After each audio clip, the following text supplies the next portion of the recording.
पंढरपूरमध्ये भाविकांची मांदियाळी दिसून येऊ लागलेली आहे। मोठ्या संख्येने भाविक पंढरपुरात दाखल होऊ लागलेले आहेत।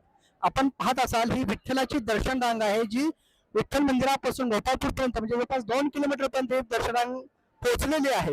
16 नंबरच्या पत्राशेड पर्यंत ही दर्शन रांग पोहोचलेली आहे। संतांच्या पालख्यांचं जेव्हा सोलापूर जिल्ह्यात आगमन होतं त्यानंतर पालखी सोहळ्यात सहभागी झालेले भाविक मोठ्या संख्येने पंढरपुराहून चंद्रभागेचं स्नान करून विठ्ठलाचं दर्शन घेऊन पुन्हा पालखी सोहळ्यात सहभागी होतात आणि त्यामुळे ही दर्शन रांग अशी वाढतच जाणार आहे।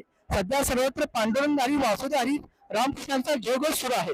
मुख्यमंत्री देवेंद्र फडणवीस यांनी भाविकांना चांगल्या सोयी सुविधा द्याव्यात याबाबत सूचना केल्यामुळे प्रशासनही सतर्क झालेलं आहे, सतर्क होऊन काम करत आहे। सोलापूर जिल्ह्याचे पालकमंत्री जयकुमार गोरे यांचंही नियोजनाकडे लक्ष असल्यामुळे भाविकांना दिल्या जाणाऱ्या सर्व सोयी सुविधांची जवळपास पूर्ण तयारी झालेली आहे आणि सध्या दर्शन रांग वाढतच चाललेली आहे। सर्वत्र पांडुरंग हरी वासुदेव हरीचा जयघोष सुरू आहे, रामकृष्णांचा जयघोष सुरू आहे आणि हा जयघोष आता असाच वाढत जाणार आहे। अगदी गोपाल काल्यापर्यंत पौर्णिमेपर्यंत पंढरीचा आसमंत पांडुरंग हरी वासुदेव हरी रामकृष्ण हरीच्या जयघोषाने दुमदुमत राहणार आहे। संतोष कुलकर्णी, जय महाराष्ट्र न्यूज, पंढरपूर।